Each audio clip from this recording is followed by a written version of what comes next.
Before we get into this one, I want you to picture something with me. A ridge in late autumn. One of those Smoky Mountain ridges where the laurel grows so thick that a grown man can lose his bearings inside of 40 steps. And the only sound for hours at a time is your own breathing. Now put a hunter on that ridge. He's been there since before first light. He knows that country the way most people know the floor plan of their own home. And he is standing absolutely still because something in those woods is standing absolutely still with him. That's where we begin. A word before we go any further. If this is the kind of story you'd want more of, I've collected 10 of them into an audiobook called The Hollow Files. 5 hours of material. 10 counties across the southern mountains. The same voice you're hearing right now.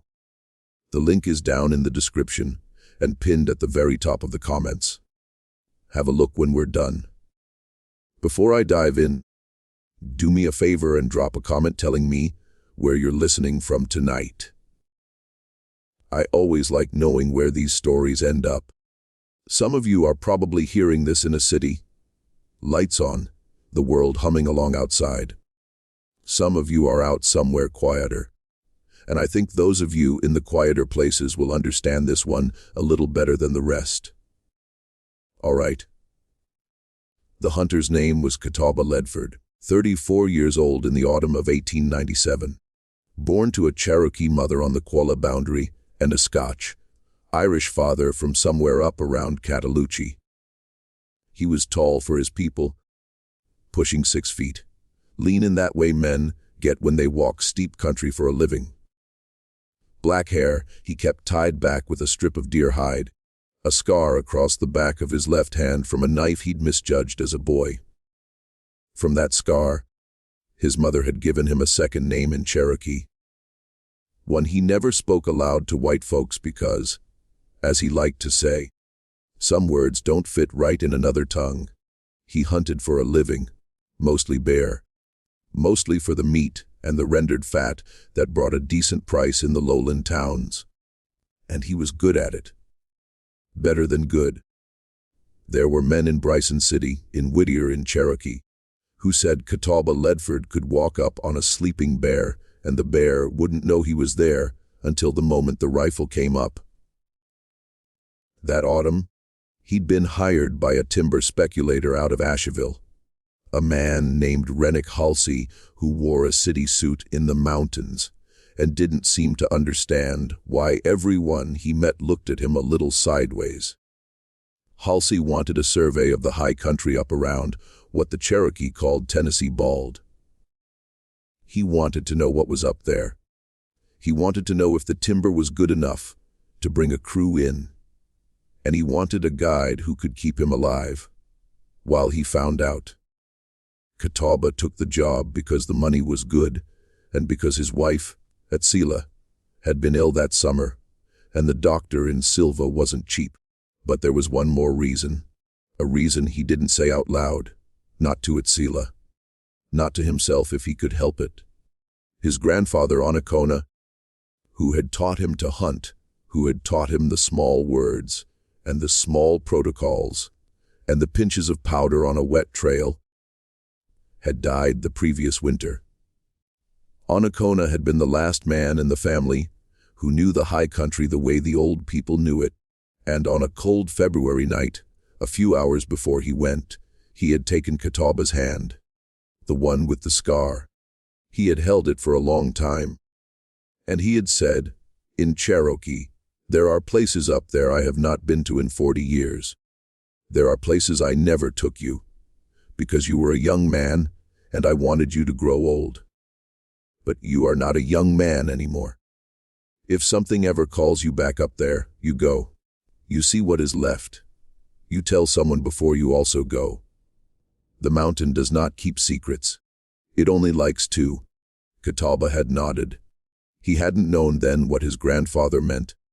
When Rennick Halsey stepped off the train in Whittier in the second week of October with his leather book and his town suit and his job offer, Catawba understood that he had just been called back up, So that's how it began. A guide, a city man, and a stretch of country that the old people on the boundary had been telling stories about for as long as anyone could remember. The first 3 days were ordinary. They went up the watershed of the Okanaluftee in fine cold weather. And Rennick Halsey, for all his town clothes, turned out to be a stronger walker than Catawba had expected. He didn't complain. He carried his own pack. He asked questions about the timber and wrote things in a leather book. And at night by the fire, he would sit and clean his small revolver with a strip of oiled cloth, more out of habit than fear. They saw the things you see up there.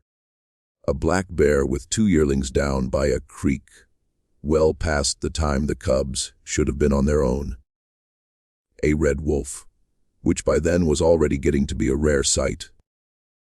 The track of a panther on the soft ground near a salt lick, though no panther itself, because by 1897 the panthers in the Smokies had mostly learned to stay out of sight. On the third night, they made camp in a little flat above a place called Soko Gap. That's where things began to turn. Catawba had cooked, and they were sitting by the fire eating. And Rennick Halsey, who had been a quiet man up until then, suddenly looked up from his tin plate and said, "Mr. Ledford, what do you know about a creature your people call Tsul Kalu?" Catawba set his plate down. He didn't answer right away. He took out his tobacco pouch and rolled himself a cigarette slow and lit it with a coal from the fire. Then he said, "Where did you hear that name?" "In," Halsey said, "an old man in Whittier. He was drunk. He told me I shouldn't be coming up here. He told me the slant-eyed giant lives up on the bald, and that he doesn't like surveyors." Catawba took a long pull on the cigarette. He looked out at the dark beyond the firelight, and he listened the way he had learned to listen. For any small wrong note in the night sounds, there wasn't one. The owls were where the owls should be. A coyote was working a draw a long way off, and that was where coyotes should be.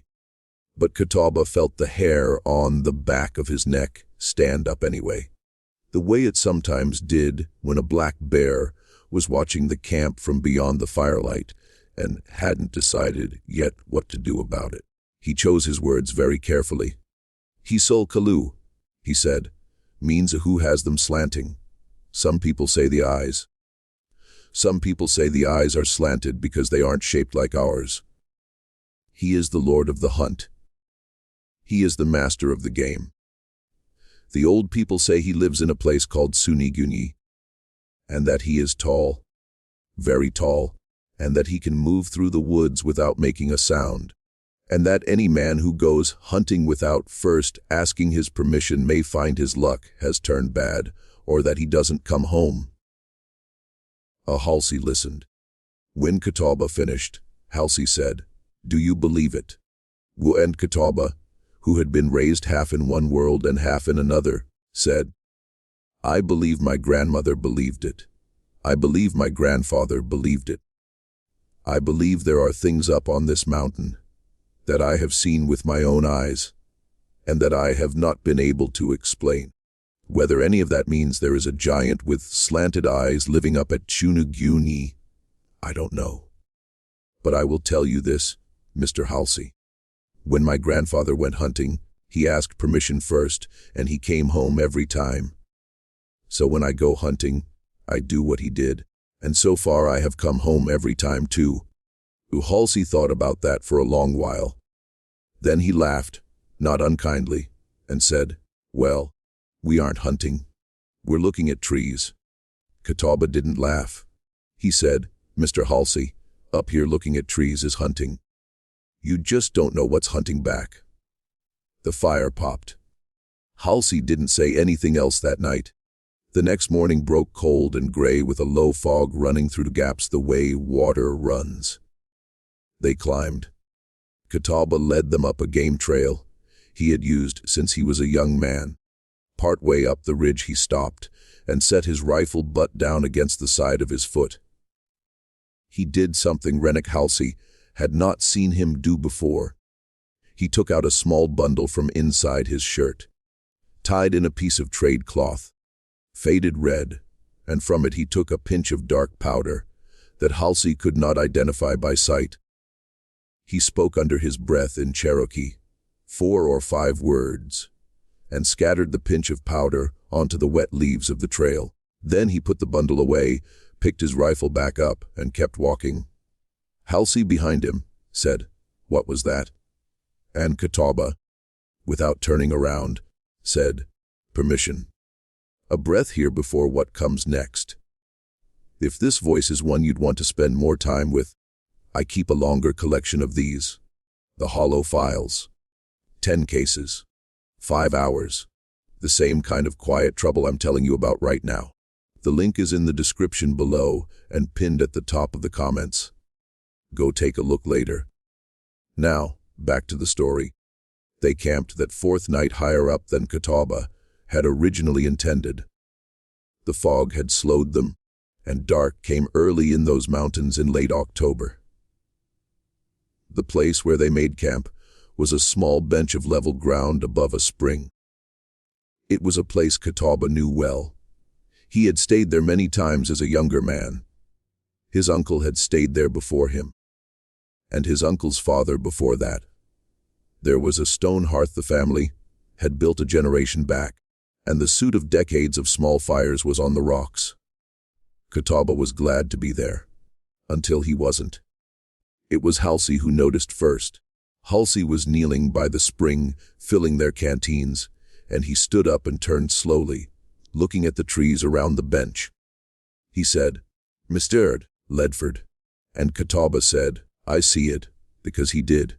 The trees were wrong. Not all of them, just 3. 3 young hickories at the edge of the bench had been twisted. Each one had been taken in someone's hand near the top and bent over and woven through the lower branches of its neighbor and tied off there. So the 3 of them made a sort of arch over the trail that came up from the spring. The hickories had been alive when they were bent. They were still alive. The leaves on them were the same color as the leaves on every other tree on that mountain. So whatever had done it quickly enough that the saplings hadn't snapped, and recently enough that they were still drawing sap. Catawba walked over to one of the hickories. He put his hand on it low, where the bend started. The wood was still under tension. He could feel it, like a drawn bow. He estimated from the spring of it that whatever had bent that tree had needed to pull with the strength of 3 or 4 men at once, and the height of the bend, the point where the tree began to curve over, was somewhere above his own head. Now, Catawba Ledford was a tall man. He stood there with his hand on that hickory for a long time. He didn't say anything to Halsey because there was nothing useful to say. Halsey said, "Who would do that?" And Catawba said, "Nobody I know of would do that." They didn't sleep well that night. Catawba let the fire burn low, which was something he almost never did. A low fire makes you harder to see from a distance. He sat up against a fallen log with his rifle across his lap, and he watched the gap in the trees where the arch was. And he listened. Around what he reckoned to be midnight, he heard it. A single tap, wood on wood, far off, maybe a quarter-mile down the slope in the direction of the spring. He waited. Another tap from a different direction, maybe to the north of the camp now, farther away. Then a third. The taps were not random. They had the cadence of a signal. 3 taps, pause, 3 taps from somewhere else, pause, 3 taps from a third place. Catawba had heard knockers in the woods before. Mountain folk talked about them. Loggers sometimes, who had been alone in a camp and heard the sound of an axe at night that they could not account for. He had always written those stories off as wind, or a branch falling, or a couple of bored beavers up to no good. But these taps were not a beaver, and there was no wind. He woke Halsey. He put a hand on Halsey's shoulder and shook him very gently. When Halsey came awake, Catawba put a finger to his own lips. They both listened. The tapping had moved. It was, by then, much closer to the camp. Halsey, half awake and not understanding, reached for his small revolver. Catawba caught his wrist and shook his head. "No," Halsey mouthed. "Why not?" And Catawba leaned in close to Halsey's ear and whispered, "Because if it is what I think it is, that little gun would only make it angry. And if it isn't what I think it is, then we don't know what it is yet, and we should not announce ourselves until we know." So they waited. The taps moved around the camp, a slow, deliberate circuit, always at the edge of what a man could see by the dim coals. Catawba, watching the shadows beyond the firelight, told himself he was looking for movement. But the truth was he was looking for height. He was looking for the place where the silhouettes of the trees went up and met the sky. Because something inside him, something he had inherited from his grandmother, was insisting he should pay attention to that line.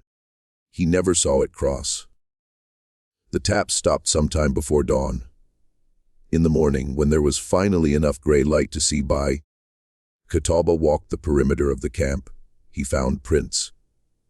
In the soft mud at the edge of the spring, on a patch of bare ground near the woven hickories. In a third place, where the ground had been disturbed near the back of their camp. The prints were not bare. A bear leaves a flat foot with 5 toes, and a claw mark a finger's width ahead of each toe. These prints had 5 toes, but the proportions were wrong. The big toe was too long. The arch was too narrow. The print was 1.5 feet long by Catawba's reckoning, and it was deep. Deep enough that whatever had made it weighed considerably more than any man either of them had ever met. Catawba didn't tell Halsey about the prints. He smoothed them out with the side of his boot before Halsey came down to the spring. He couldn't say, even years later, why he did that. The closest he ever came to explaining it was to say that some things, once you tell another person about them, become real in a way they weren't before. And he wasn't ready that morning for those prints to be real. They broke camp. Catawba told Halsey, casual like it was nothing, that he thought they should drop down off the bench and try a different line up the ridge. He said the wind had shifted, and the game would be elsewhere. Halsey, who had no idea what was actually going on, nodded and shouldered his pack. They went down. By mid-morning they were back below the line of the spring, and Catawba felt something in his chest loosen just a little. The way it does when you walk out of a dark room into a bright one. He was still planning in his head how to tell Halsey he wanted to turn around. That the survey was done as far as he was concerned. That they would tell the timber company up in Asheville whatever they needed to tell them. And they would go home. Halsey would go back to his city office, and Catawba would go back to his wife and his small farm on the boundary. And that would be that. He never got the chance to say any of it, because around noon they came upon the cabin. It was a small thing, 1 room, logs gone gray with age, the chinking mostly fallen out. The roof half collapsed where a tree had come down on it at some point the previous winter. It was not on any map Catawba owned. It was not in a place where any Cherokee family would have built a cabin. It was not in a place where any white settler that he knew of had ever lived.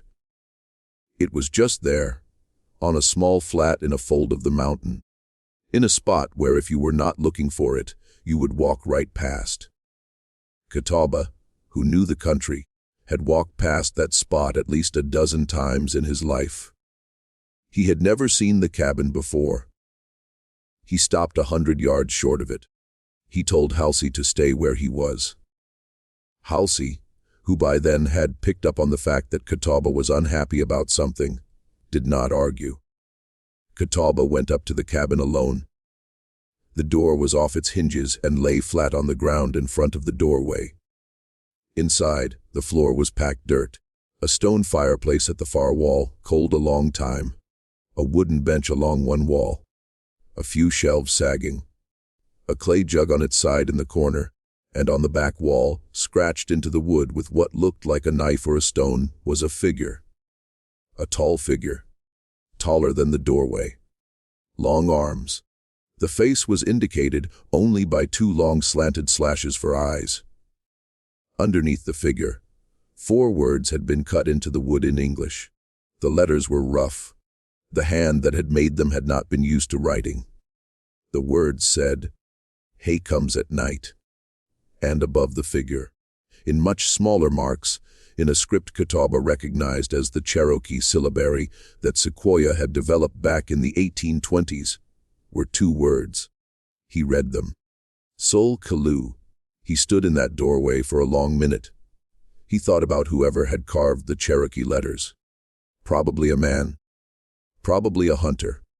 Probably someone who had come up here a long time ago. The Cherokee letters were old. The chips of the wood that had been cut to make them had darkened all the way through. The English words were newer. Not new, not yesterday, but cut, Catawba judged, sometime within the last 20 or 30 years. The cuts were lighter in color, where the inner wood was still showing. Whoever had carved them, in English, had read the Cherokee that was already on the wall, had understood what it meant, and had felt the need to add a warning of his own on his way out. If he had been on his way out, Catawba did not see anywhere in or around that cabin any sign of who that man had been or of what had happened to him. He walked back to Halsey. He said, "We're going home." And Halsey, who could see Catawba's face, did not argue with him. They started down. They made good time the rest of that day. The country fell away in front of them. The laurels gave way to open hardwood, and by late afternoon they were dropping into the head of a small creek that Catawba knew would take them, in another day's walk, back to the settlement. That night they made camp by the creek. Catawba, for the first time in his career as a guide, did not make a fire. He told Halsey it was because the wood was wet, which was a lie. Halsey by then had stopped asking questions. They ate cold biscuit and dried venison. They sat in the dark, and Catawba listened. For a long time there was nothing. The creek ran. An owl called from somewhere up the slope. A stick fell in the woods the way sticks sometimes do. Then around what Catawba judged to be the middle of the night, he heard it again. Not a tap this time. A whistle. A long, low whistle on a falling note, the kind a man might use to call a dog. It came from up the slope on the side of the creek opposite their camp. A few seconds later it came again from the other side. Then a third time, and Catawba could not for the life of him locate where it came from. It seemed to be from above and below, and all around at once. He did not move. He did not breathe. Beside him in the dark, he felt Halsey's hand on his arm, very tight. He reached over and laid his own hand on top of Halsey's, partly to calm him, partly to keep him from doing anything stupid. They sat like that for what felt like an hour. The whistling moved. It came down the slope on the far side of the creek, and at one point Catawba was certain that whatever was doing the whistling was standing not 30 feet from them, just across the water behind a curtain of laurel. He could hear it breathing. A slow, deep breath, the breath of something large. He could smell it. This is something he never quite knew how to describe when he told the story later.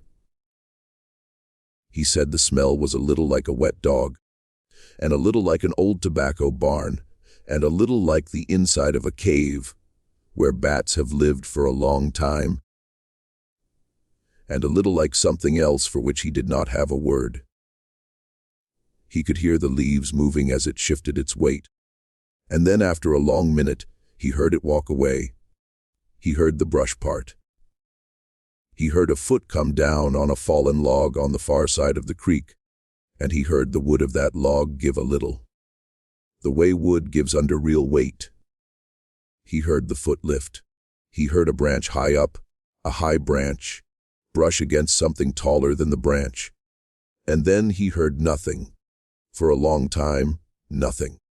Catawba did not let Halsey speak until the gray of the morning came up behind the ridge. When it did, Catawba crossed the creek alone. In the soft mud on the far side, he found a single print, same shape as the prints from the spring, same long toe, same depth. He looked up.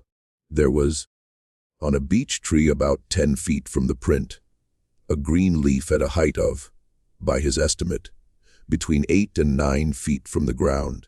That leaf had been pulled. The pulled leaf on its broken stem was lying on the wet ground at the foot of the tree, as fresh as if a hand had just torn it down. Catawba stood and looked up at the place where the leaf had been. He stood there a long time.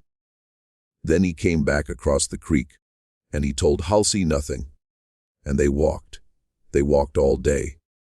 Around the middle of the afternoon, the trail dropped them into a small open clearing on the side of the mountain that Catawba did not remember. This bothered him. He knew that country. He had walked it as a boy hunting squirrels with his grandfather. He had walked it as a young man hunting bear alone. He had walked it as a grown man leading other hunters who paid him for the privilege. He had not, in any of those walks, ever seen this clearing. It was about 30 yards across. The grass in it was tall, the kind of cured autumn grass that bends but does not break. There were no trees in the center of the clearing. There was a single low-field stone in the middle, about the size of a small barrel laid on its side. The stone had a flat top that was, Catawba noticed without quite wanting to notice, free of leaves and pine needles in a way that the rest of the ground around it was not. The leaves stopped about 2 feet from the stone on every side. It was as if something had brushed the stone clean recently. Halsey, who had no eye for such things, walked toward the stone without thinking about it. Catawba caught him by the elbow, gentle but firm. Halsey looked at him startled. Catawba shook his head no. They went around the clearing on the high side, keeping to the trees. It took them nearly 20 minutes to get past it. Halsey, when they were well past, said quietly, "What was wrong with the stone?" And Catawba said, "I don't know that anything was wrong with it, but I am not the one it was set out for, and I would prefer not to be." Halsey did not ask any more questions for the rest of the afternoon. By dusk, they were back in country Catawba knew like his own bedroom. Familiar trees, familiar bends in the trail, a particular limestone outcrop where his uncle, when Catawba was a young man, had killed a black bear and given Catawba, who was new to hunting then, the heart of it, and told him to eat a piece of it raw for strength. Catawba felt safer there, but he did not feel safe. That night they slept in a settlement called Bird Town, in the home of a woman named Qualla Boundary, who was a cousin of Catawba's mother. She fed them stew and gave them blankets and asked no questions. Halsey paid Catawba in full the next morning. He gave him a little extra. He shook his hand. He looked Catawba in the eye and said, "Mr. Ledford, what did we see up there?" And Catawba said, "I don't know." Halsey said, "Have you ever seen anything like it before?" And Catawba said, "I have heard things in the woods in the night that I could not explain. I have found tracks that did not fit any animal I know. I have known men who went up onto Tennessee bald and did not come back.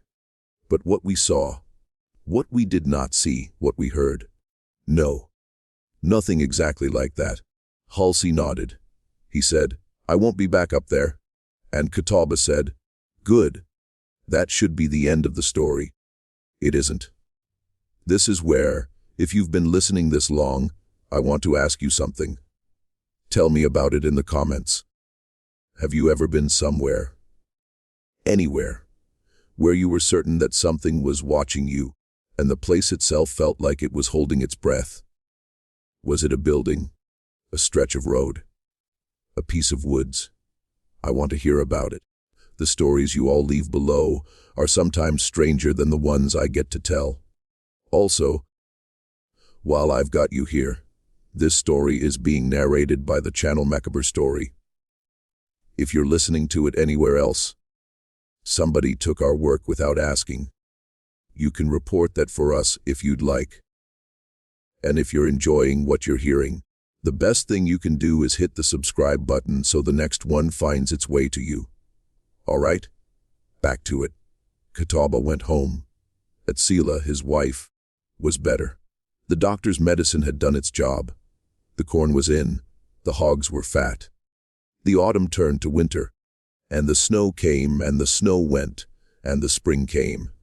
And by the time the dogwood was blooming in the spring of 1898, Catawba had begun to think that maybe what had happened on Tennessee Bald had been something he and Halsey had built up between them out of bad nerves and bad weather. He told himself that. He almost believed it.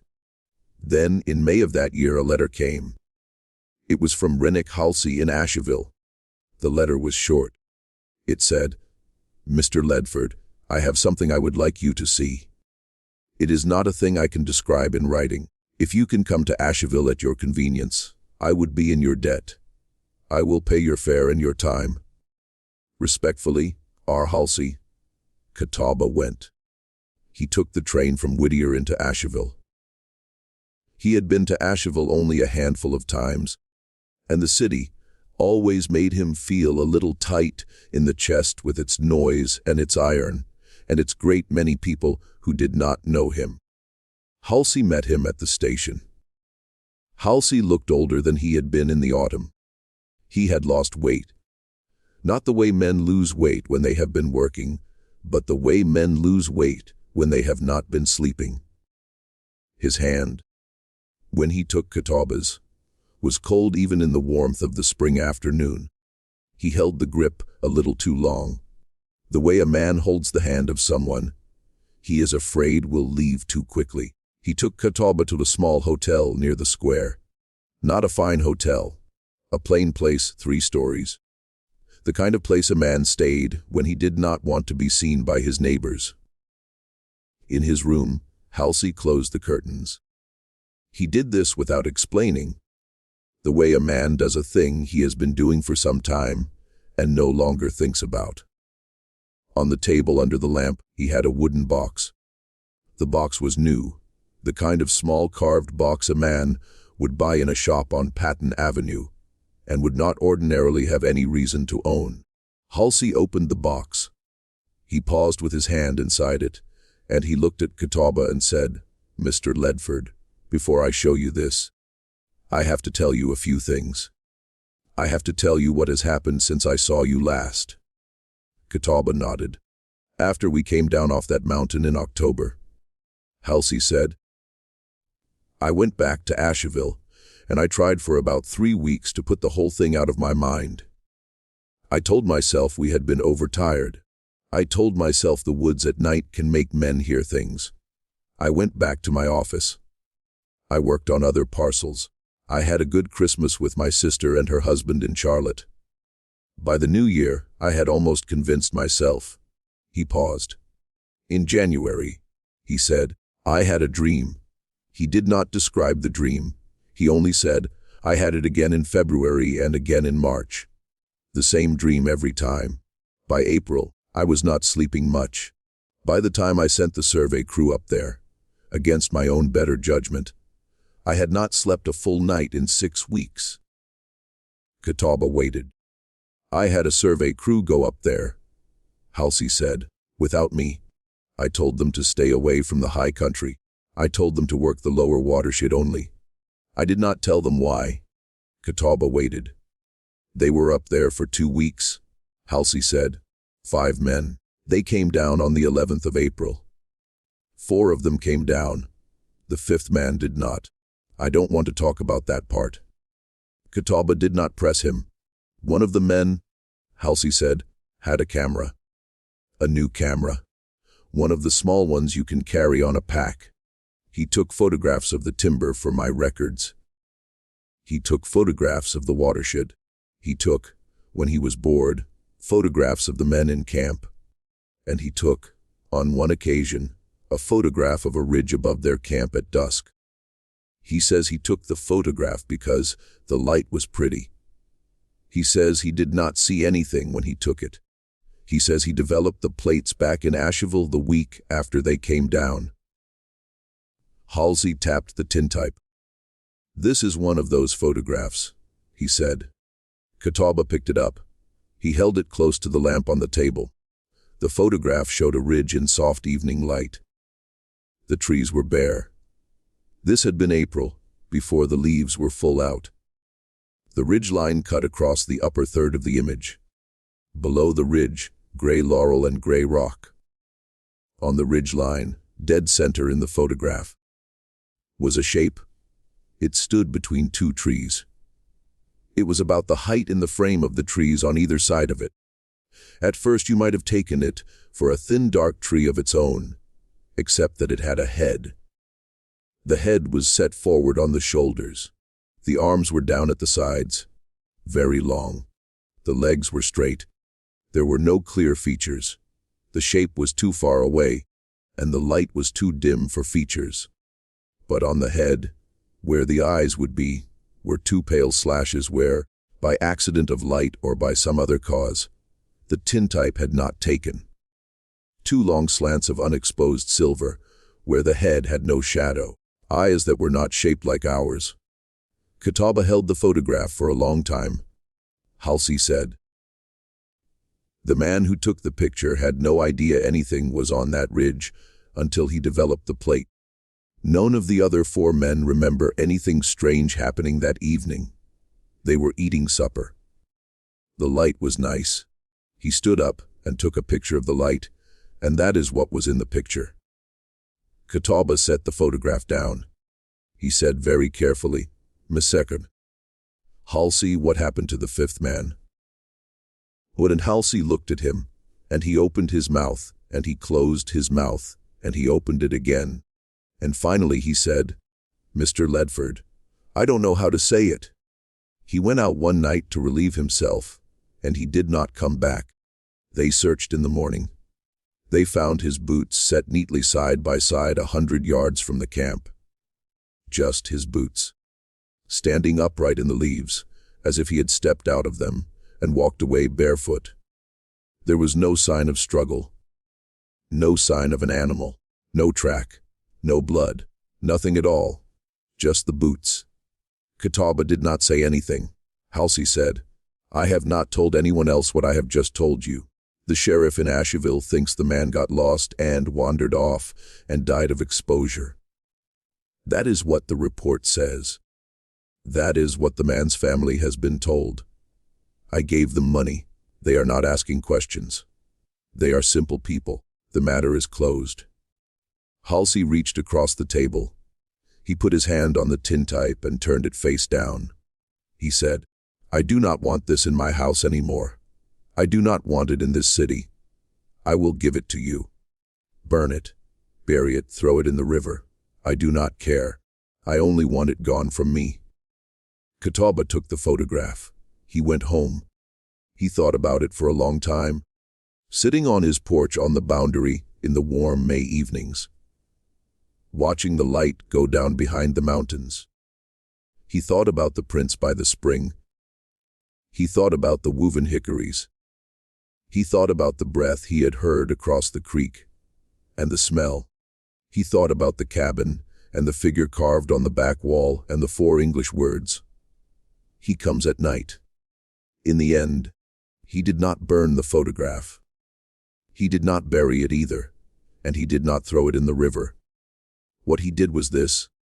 He wrapped the tintype in a square of the same faded, red trade cloth he had used on the mountain to carry his small bundle of powder. He carried it on a clear morning in early June up into the high country, not to Tennessee bald. He would never go back to Tennessee bald. but to a high meadow he knew on a different ridge, where the wind was always moving, where a man could see for miles in every direction, and where, more importantly, nothing could come up on you unseen. He sat down in that meadow. He took out the photograph.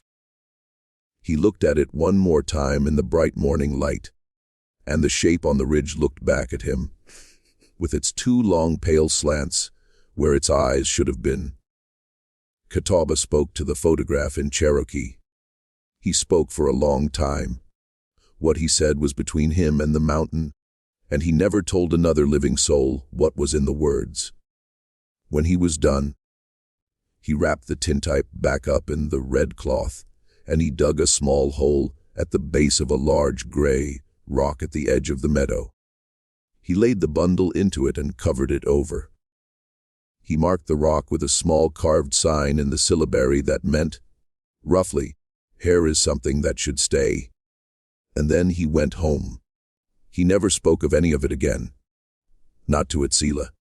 Not to his sons when they grew up. Not to his grandsons when they grew old enough to ask him about the years before they were born. He guided hunters for many more years, in the lower country, in the safe country. He turned down every job, every offer, every favor that asked him to go up high. He grew old. His wife went before him. His sons buried him in the Cherokee way in the autumn of 1941 in a small graveyard on the boundary. And on his stone they cut his name and the dates, and beneath the dates the word, Hunter.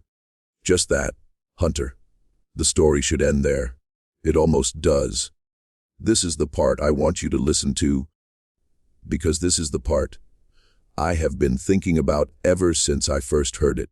In 1958, 61 years after Catawba Ledford and Rennick Halsey came down off Tennessee bald, a young man named Tiwanima Welch, who was the great-nephew of Catawba Ledford, went into the high country on a deer hunt. Tiwanima was 26 years old. He had been raised on the boundary like his great-uncle. He knew the family stories the way every family on the boundary knew its stories. But he had been to school in Cherokee, and then in Asheville. And he was a young man of the modern world, and he did not believe much of any of it. He was hunting alone late in the season in country that he had been told as a boy to avoid. On the second day of his hunt, he came up onto a high meadow. There was a rock at the edge of the meadow, large and gray. There was a small mark on the rock in the syllabary, weathered now but still legible to a young man who had been taught how to read it. Tiwanima knew the family story. He knew that his great-uncle Catawba had buried something up in the high country before his death. The story was that Catawba had buried something that no one ought to dig up. He understood the warning. He was a young man of the modern world. He dug. He dug at the base of the rock in the place the mark indicated. And after maybe a foot of soft black earth, his fingers found something soft. He pulled it out. It was a square of red cloth, very rotted, falling apart in his hands. Inside the cloth, what was left of it, was a tintype photograph. Badly tarnished now, the silver pitted with age. Tiwanima sat down at the base of the rock to look at it. The image was mostly destroyed. He could make out, in the dim wash of what remained, the curve of a ridgeline at the top of the picture, and beneath the ridge a darker blur of trees. He could not see in the ruined silver anything at all on the ridge itself. Whatever had been there, if anything had been there, was long gone. He sat there for a while holding it. He thought about his great-uncle. He thought about what kind of man he must have been to have come up here, to have spoken whatever words he had spoken, to have buried this picture under a rock with a warning carved on it, and then to have gone home and never spoken of it again for the rest of a long life. The wind moved across the meadow. Tiwanima set the tintype carefully on the rock beside him. He took out a cigarette and lit it. The cigarette was a small modern thing, brand new, factory rolled, and lighting it on the side of that old meadow felt for a moment like a small disrespect. He smoked half of it. Then he heard, from somewhere up the slope behind him, a single tap. Wood on wood. Far off, maybe a quarter-mile up the slope. He sat very still. A second tap from a different direction. Maybe to the north of the meadow now, farther away. Then a third. Tiwanima Welch was not a man who scared easily. But he had been raised on the boundary. And there are some things that the body knows before the mind admits it. His body was telling him to leave. He took the tintype. He did not have time to bury it again properly. He did not have his great-uncle's powder or his great-uncle's bundle or any of the small protections that a man of his great-uncle's world would have known how to use. What he did was this.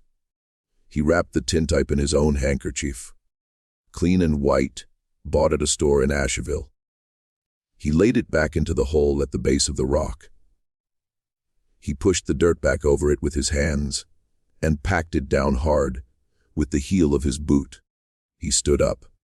He looked up at the slope, at the place from which the taps had come. For one long moment, between two distant trees, he thought he saw something that was the height of a tall man and the color of the trees on either side of it, and that stood very still. He turned and he walked off that meadow. And he did not run, because he had learned from his uncles, who had learned from their uncle, that you do not run. He walked. He walked for the rest of that day and into the night. By the next morning he was home. He told his family what he had done. His grandfather, who was Catawba Ledford's nephew, and who was at that time a very old man, did not yell at him. He only said, "Did you put it back?" And Tiwanima said, "I put it back." And the old man said, "Then it is between you and him now. He will know it was you who came. He will know it was you who left. You go on with your life. You do not go back up there. You do not speak of it. If he is a patient one, and the old people say he is the most patient of the patient ones, then perhaps he will let it lie." Tiwanima nodded. He did not go back.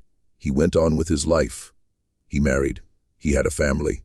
He worked for the Park Service, of all things, for 30 years, walking the lower trails of the Smokies and pointing out birds to tourists from Ohio and Florida and Pennsylvania. And he was a quiet, well-liked man, and he died in his bed in 2001, an old man of natural causes. He kept his promise. He never went back up. But the family story, the one his children tell, and the one his grandchildren now tell, is this. Every year on the anniversary of the day he found that rock, in the late autumn, Tiwanima Welch would wake up in the night with the certain, immediate sense that someone was standing at the foot of his bed. He would not open his eyes. He had been told as a child by his grandfather, who had been told by his uncle, that there are some things you do not give the satisfaction of looking at. He would lie there in the dark. He would feel on the still air of the bedroom the slow breath of something that smelled a little of wet fur, and a little of an old tobacco barn, and a little of the inside of a cave, and a little of something else for which there is no word. He would lie there until it left. It always left. And in the morning he would get up, and he would have coffee with his wife, and he would go to work in the park, and he would not speak of it. Until the autumn of 2000, the last autumn of his life, when he sat down with his oldest grandson and told him, for the first and only time, the whole story. About the taps on the ridge above the meadow. About the figure between the trees. About the photograph he had put back into the ground. And about the hand he had felt on it, in his great-uncle's red cloth, when he pushed the dirt over it the second time, which he had never told anyone about. Not even his grandfather. His grandson asked him, "Why are you telling me this now?" And the old man said, "Because I'm going to go soon, and someone needs to know." so that someone can know not to dig. The grandson said, I won't dig. And the old man said, Good.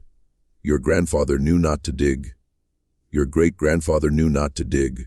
Your great-great-uncle Catawba, who buried it, he knew not to dig.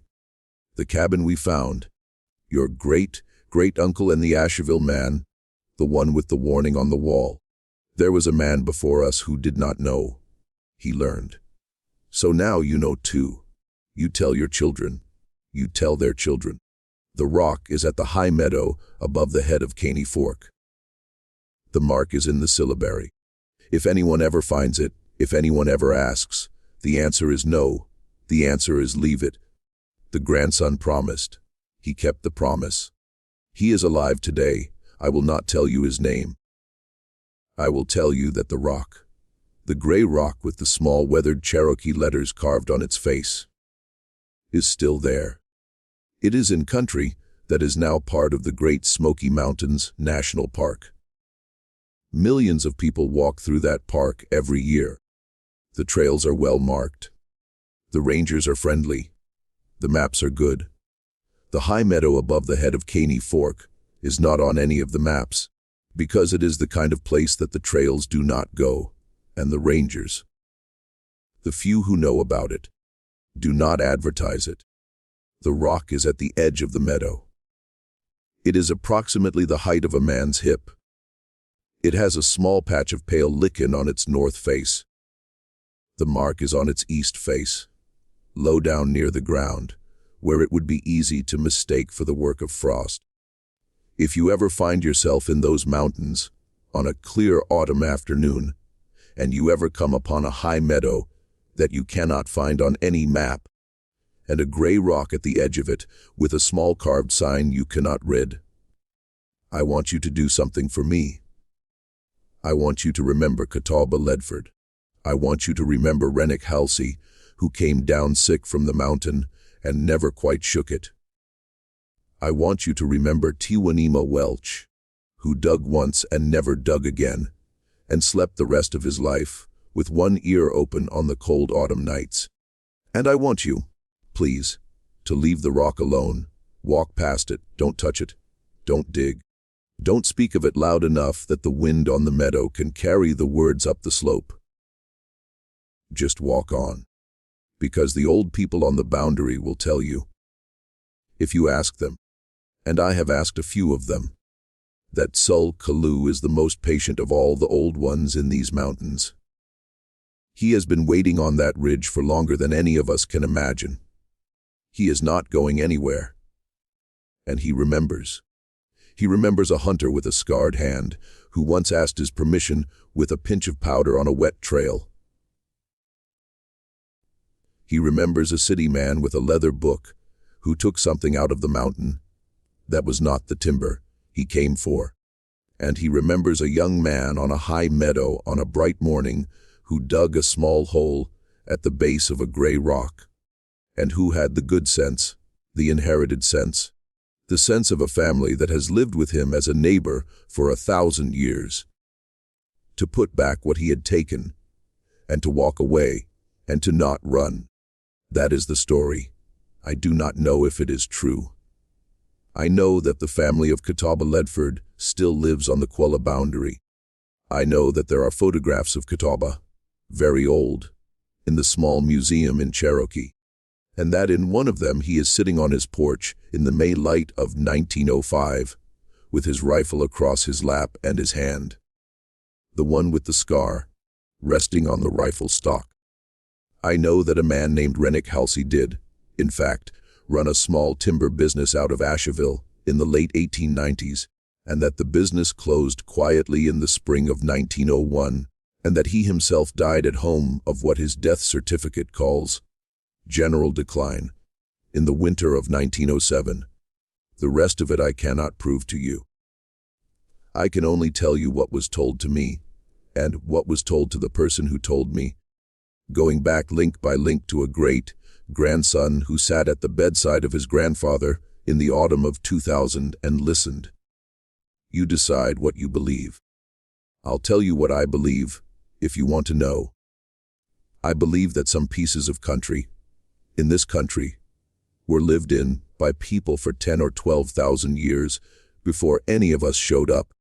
I believe those people knew things about those places that we are not in any hurry to relearn, and that we lost most of it on purpose, and that the cost of losing it is not always small. I believe a man with a scarred hand once carried a pinch of powder up a wet trail in 1897, and that he said 4 or 5 words over it, and that the 4 or 5 words were the difference between him coming home and his boots being found standing upright in the leaves. I believe his great-nephew was lucky. I believe his great-nephew also knew he was lucky. That is what I believe. You can believe whatever you like. But if you go up into the Smokies this fall, friend, and the trail you are on stops feeling quite right, and the leaves overhead are too still, and the birds have all gone quiet, and the woods, just the woods, seem to be paying attention to you in a way that the woods are not supposed to pay attention. Turn around. Walk back the way you came. Don't run, just walk. And when you get home, and you are sitting in your own kitchen, in your own light, with your own coffee in your own cup, take a minute and be grateful that you came back. And remember the hunter who asked permission, and the city man who learned too late, and the young man who put it back.